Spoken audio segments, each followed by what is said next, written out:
300-pound dudes tackling you on a frozen field, the last thing you want to do is stay out there. Believe me, the Rams players were thinking about the jacuzzi at their team hotel, that they find it laughable, but more laughable if they totally disregard the trade whatsoever. This guy has transformed the balance of power in the Eastern Conference. And you could argue the entire offense is going to be absolutely ferocious next year. But if your number one priority is to win a Super Bowl, then J.J. Watt is making a grave mistake. I have to ride this Chad Henne experiment for an entire game. I might need a whole bottle of Hennessy just to get through that. Guy who's won 8 division titles, who's made 5 AFC championship appearances, who's reached the Super Bowl 3 times and has won 2 Super Bowls for this organization. Aaron Rodgers has only won 1 Super Bowl with Green Bay. Drew Brees has only won 1 Super Bowl with New Orleans. There's only 13 quarterbacks in NFL history that have won multiple Super Bowls, and Big Ben is one of those individuals.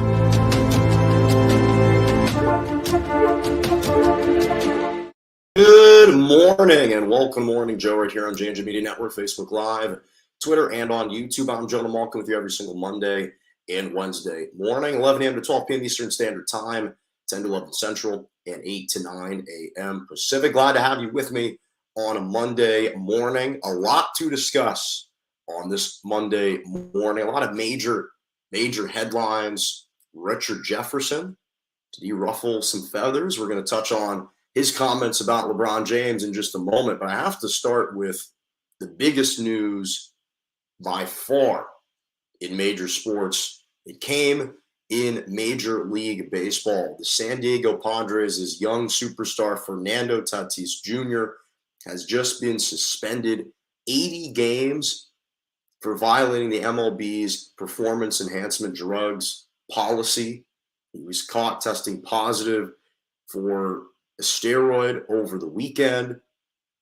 Again, this was 6 days after his rehab assignment, trying to recover and return back from a wrist injury that has kept him out for the entirety of the season. And now he tests positive for this PED.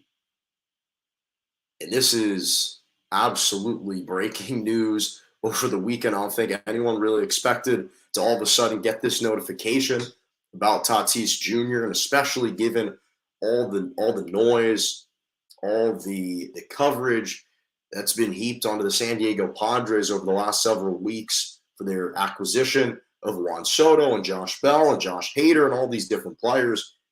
And now we have this news that feels like it's earth-shattering news. It really does. And he'll be suspended for the remainder of the 2022 season. That's the final 48 games of this year and the first 32 games of the 2023 MLB season. Now, this was his second offense this year. Now, not second PED offense this year, but again, the reason why he missed the first portion of the season that he's missed up until this point was because of a motorcycle crash. So that was self-induced. Now he's out the remainder of the season, and again, going into next season for another self-induced incident. But what's shocking about this to me is how young he was caught taking these PEDs. We've seen other superstars in the MLB in years past that have been caught. Alex Rodriguez, Manny Ramirez, Robinson Cano, Ryan Braun, Miguel Tejeda. These guys have been caught using PEDs, especially a guy like Alex Rodriguez, but he was a veteran superstar. And he got suspended for the entire season, 162 games. Fernando Tatis Jr., this is a guy who's 23 years old. So there are two perspectives that I want to look at this from. One perspective is from the San Diego Padres perspective, and the other is from the perspective of Fernando Tatis Jr. So if you're the San Diego Padres, this is absolutely soul-crushing. This is a gut-wrenching blow to a Padres organization that has seemed to show its full commitment and investment into this team and into this city. This was a franchise that's been buzzing. It's been percolating over the last several years. They just landed their biggest acquisition in franchise history in Juan Soto. They had been positioning themselves to legitimately compete for a World Series title. I know a lot of franchises say they're competing for World Series titles. That's not the case. The Padres ownership group was putting their money where their mouth was. They were going out and acquiring incredible talent. And this is absolutely a blow because this is a major setback in a year in which they were going all in. So, from the perspective of the organization that was hoping to create this triumvirate around Juan Soto, Manny Machado, and Fernando Tatis Jr., that was their big vision. Their aspirations for a world title may have just evaporated for this season because of this announcement.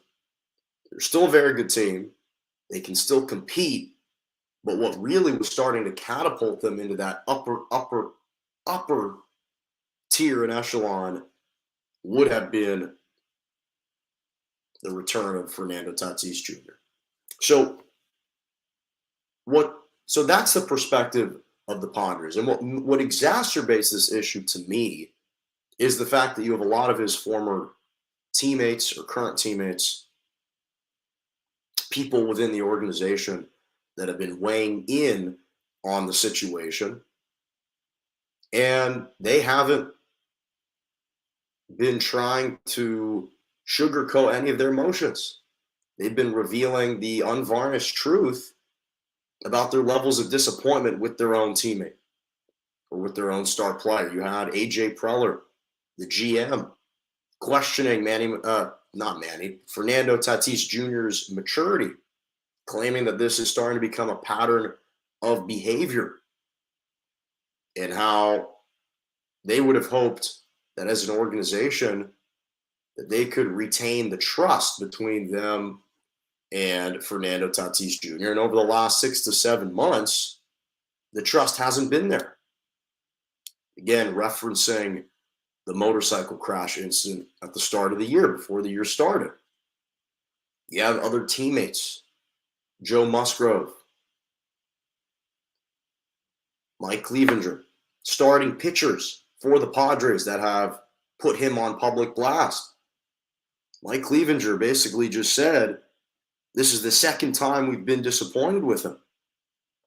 And we hope that he learns that it's more than just himself that he's impacting. Musgrove, he's a young kid. He's got to learn his lessons and whatnot. But you have to start showing a little bit more remorse in that you're committed and you want to be here.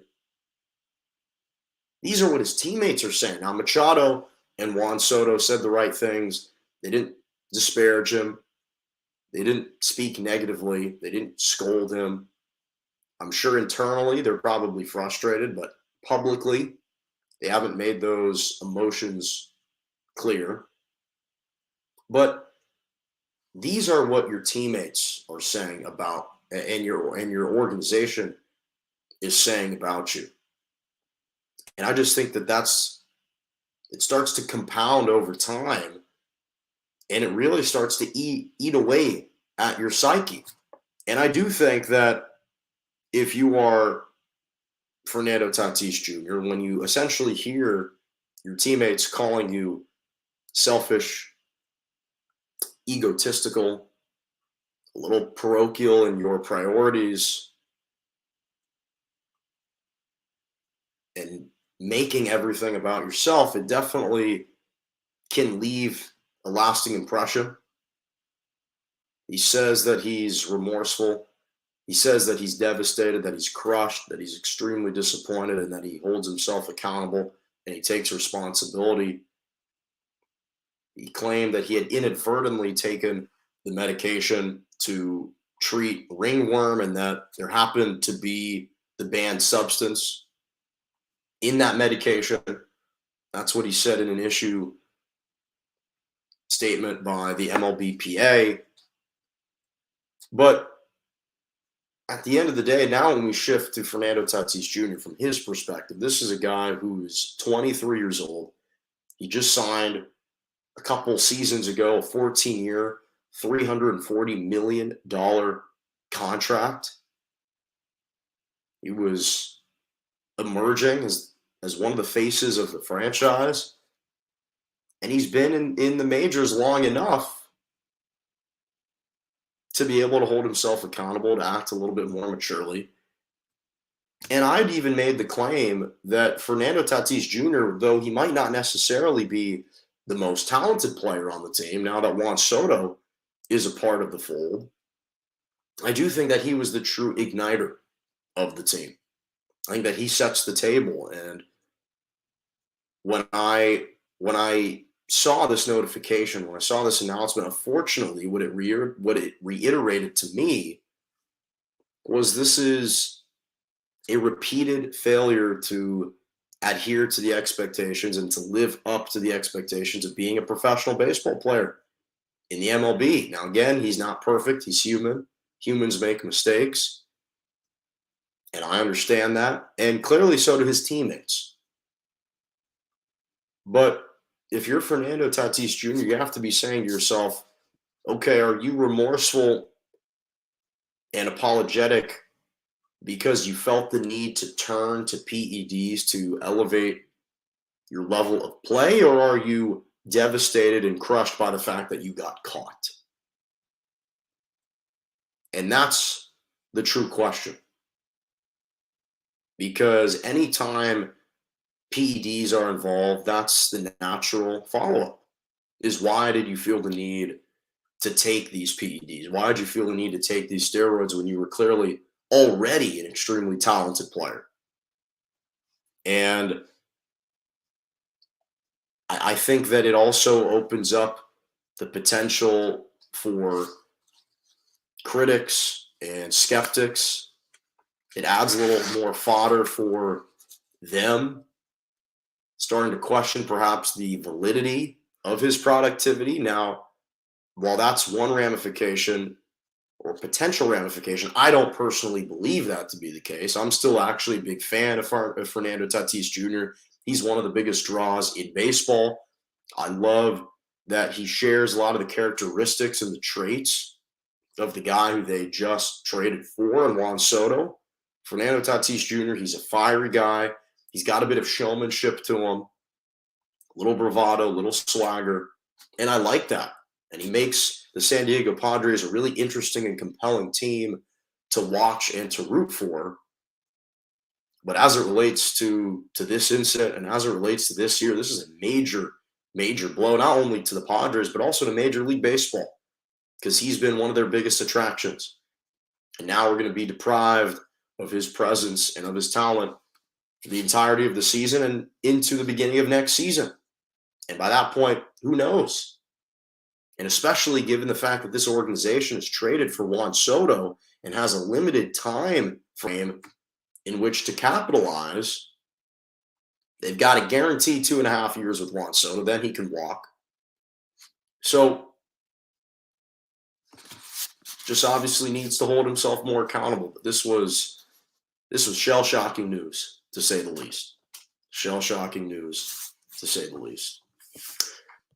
So with that, I want to transition to the NBA and to a story that has been brought up before with LeBron James and his standing with the Lakers greats. How should we view LeBron James in the eyes of the Lakers legends? And Richard Jefferson, his former teammate, a proponent of LeBron, a good friend of LeBron James, came out recently and admitted and said LeBron shouldn't be mentioned with those Lakers greats. He hasn't done enough yet in his time as a Laker to be considered an all-time great Laker. And obviously that's going to stoke some flames in either direction. And to Richard Jefferson's credit, despite being an ally of LeBron's, a friend of LeBron's, he's wanting to be more objective. He's wanting to be fair now that he's a more prominent media figure. And that's part of the difficulty of the job, is being candid about former teammates, about individuals maybe that you've played with or against, and having to be critically honest about him. And so when you look at his comments on face value, it certainly makes you think, well, where does LeBron stand right now with the Lakers? And so when I hear point blank that he hasn't done enough, that's probably true. As of this present day moment, sure, LeBron shouldn't be mentioned with the all-time great Lakers. But I think that people are going to misconstrue that as a slight or an insult to LeBron when that's not really the case. It's in fact the contrary. LeBron is an all-time great NBA player. And the Lakers have been blessed. They've been fortunate that he decided all of a sudden, you know what, I want to take my talents to LA.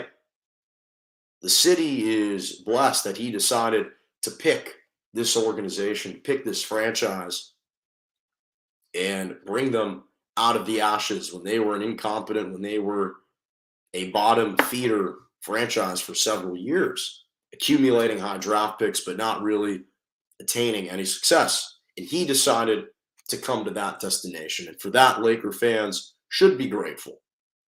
And LeBron James, I've said this before, he's the greatest basketball player and most all-around basketball player that I've ever witnessed in person with my own two eyes. Now, in the eyes of many, he's the second or third greatest player of all time. He's an all-time great. There's no question what he's accomplished over the course of his career that has spanned multiple occasions is second to none. It really is. But when you mention the Lakers and a franchise and most impactful individuals within those franchises, normally the players that are associated in that manner, that are held in that high esteem and that high regard, have had multiple meaningful moments and have either spent the entirety of their career, the bulk of their career, with that one franchise. And especially the accomplishments that they've accumulated in their time with those franchises. You look at the Lakers and the all-time greats: Kareem, 5 NBA titles; Magic, 5 NBA titles; Kobe, 5 NBA titles; Shaq, even in his limited time with the Lakers, 3 NBA titles; Jerry West, 1 NBA title, but he made 8 trips to the finals. Wilt Chamberlain didn't spend the majority of his career with the Lakers, but he won an NBA championship and reached the NBA Finals 5 consecutive seasons with Jerry West. And winning, I think, the one title with the Lakers certainly left the door slightly ajar for LeBron to enter the conversation. It curried a lot of favor with Los Angeles. He won over a lot more Laker fans than he had before because of his ability to deliver an NBA title. And again, the Lakers fans should keep that in mind. And there's a very strong possibility that by the end of his career, whenever he retires, that the Lakers may ultimately decide to retire his jersey, because they do appreciate what superstars mean to their franchises, and especially superstars that deliver on their promise to win an NBA title. And he did that. And he deserves a lot of credit for that, and he's contributed greatly to this franchise. But while I think his age continues to defy science, and his ability to continue to perform at such an elite level, to be viewed as a potential MVP, to be playing at an MVP caliber level and to be in the conversation for MVP in the league time and time again, even during his time with the Lakers, if we're being fair in evaluating what he's accomplished since he's arrived, well, he's delivered an NBA title, he's reached the postseason 2 times, and he's missed the postseason twice. Now, in fairness to him, in his first year, the Lakers were charting a trajectory towards making the postseason. and then he pulled his groin muscle. So I'll give him a pass for the first year. This last year was a bit of a struggle. And again, I don't say that to disparage LeBron or rebuke any of his accomplishments, but to be fair to the Jerry Wests, to the Kareems, the Magics, the Kobes, the span of their time with the Lakers, they've just achieved a lot more. They've achieved a lot more, and they have delivered a lot more to the franchise. And that's just being fair. That's being honest. And I think that for LeBron, he is so unique in that he's played for multiple franchises and he's delivered championships to multiple franchises. I think he's perhaps the only individual that has led 3 different franchises to NBA titles.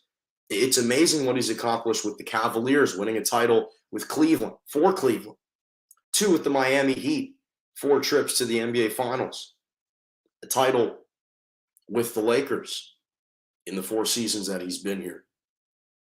Those are amazing, amazing accomplishments. But the one downside to mobility is that it prevents you from being tethered and entrenched to one franchise, and you don't resonate quite as much and on the same deep level to the fan bases, to the cities, as other guys that have spent their entire career with that organization.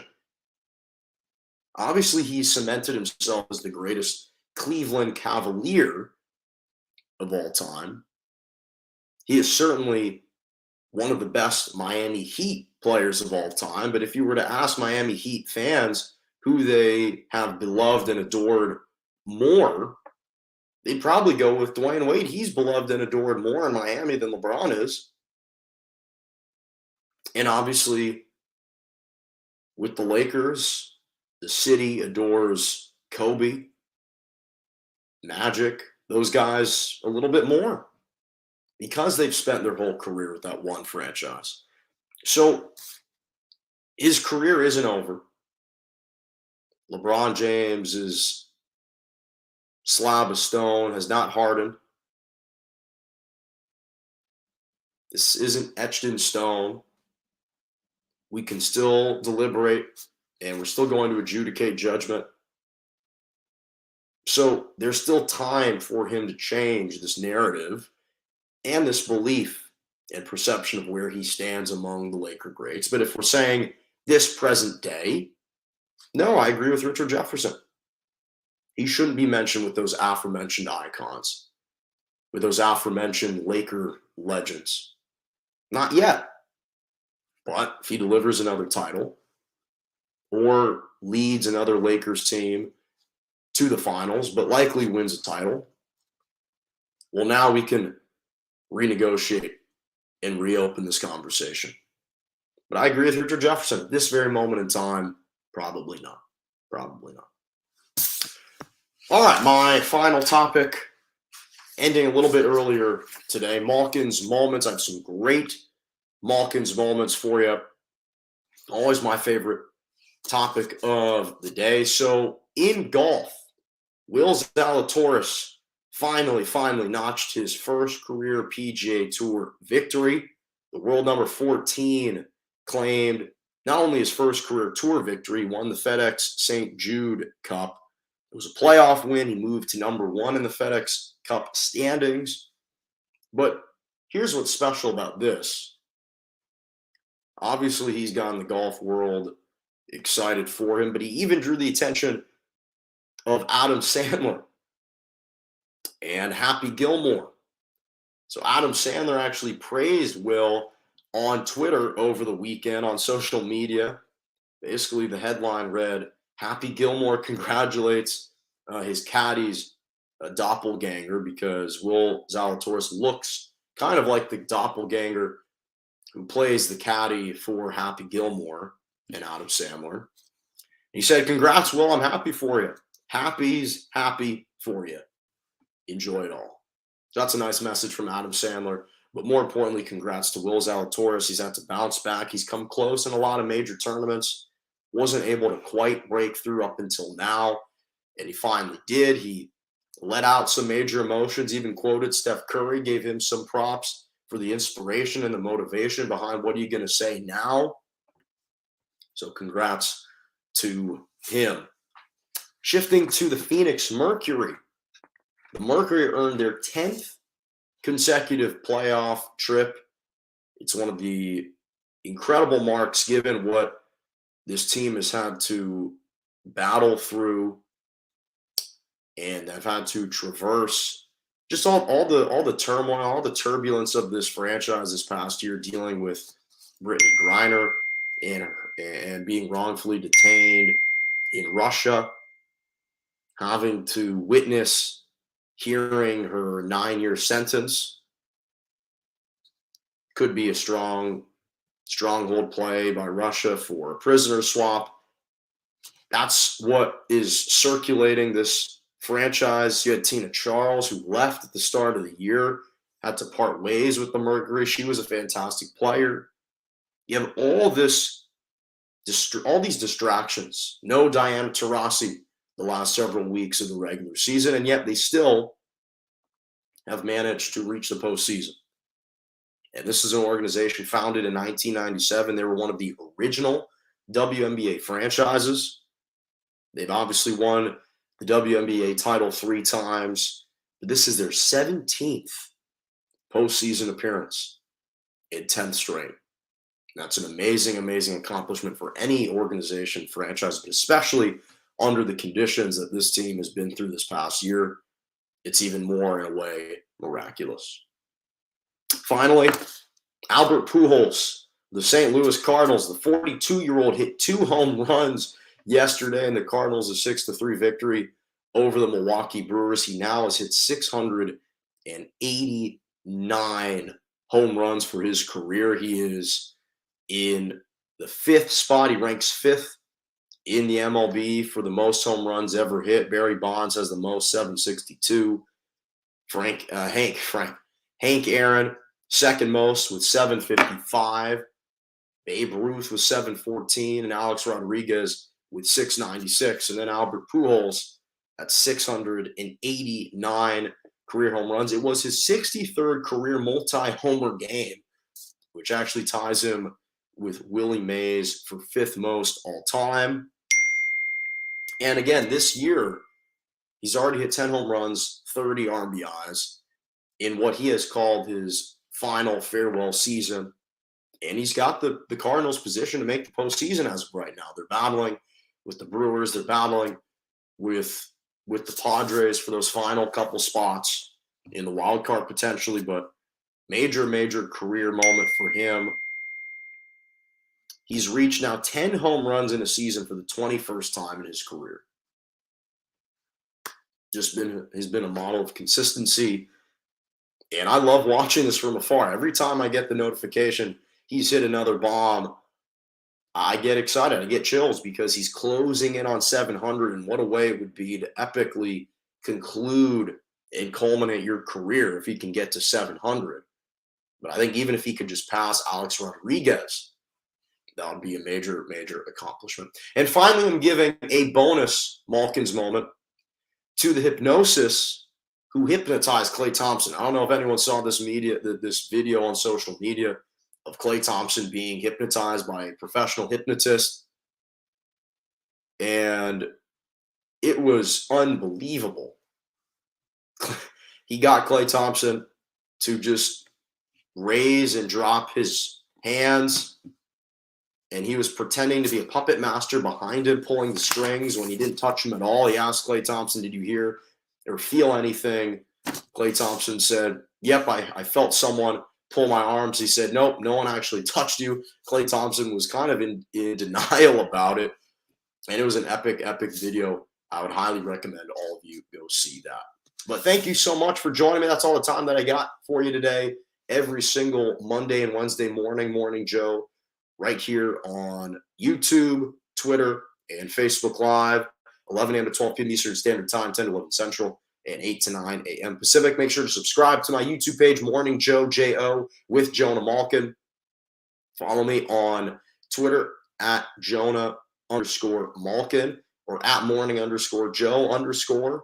jmalkin97 on Instagram, and Jonah Malkin on TikTok. Thank you so much. And as always, have a lovely rest of your morning.